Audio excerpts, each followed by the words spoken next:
Start by marking the center with light pencil lines. Then find an interesting view that you feel like you can capture. Then mark each spot where things cross the T lines or the outside edge of your image.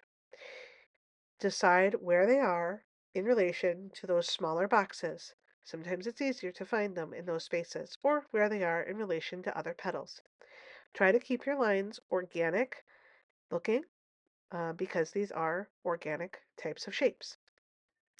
Keep your lines whisper soft. Try to hold your pencil a little farther back than how you would normally draw. This is called sketching, and that's what we mean by light sketching lines. Find and connect all of the shapes, and then look at your project. Decide if you need to add things to help it look full or complete.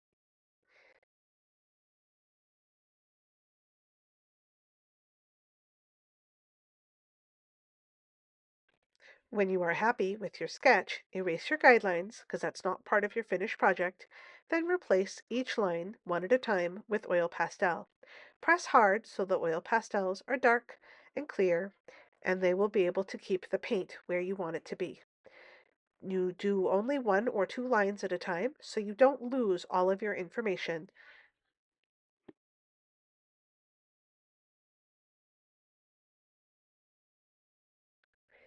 Add the watercolor color pencil to half of all of your shapes that you want to watercolor pencil.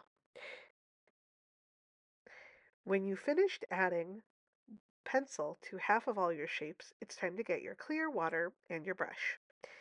Then we're going to paint on top of the color pencil and it will spread out because it's a special color pencil called watercolor pencil.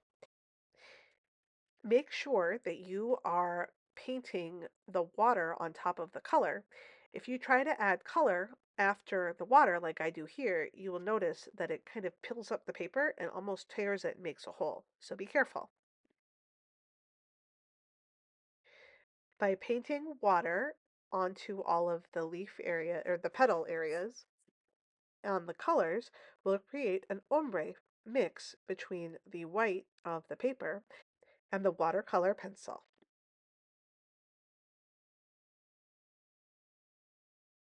Here you can see I decided to test to see what would happen if I layered my watercolor pencils together instead of having just one color. I decided to have a second color and then an area where the two colors were mixed. You can see that when I paint, it creates a mix on the paper where you have a combination of those colors. I really like how that looked, so I decided to stop painting with the water, wait for my paper to dry, and then go back with the pencil and add a second color to each of the petals that I had already painted to create a secondary color area.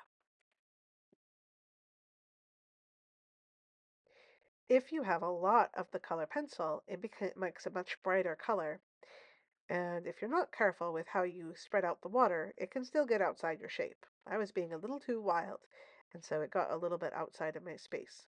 I can fix that, but I'm going to finish painting first.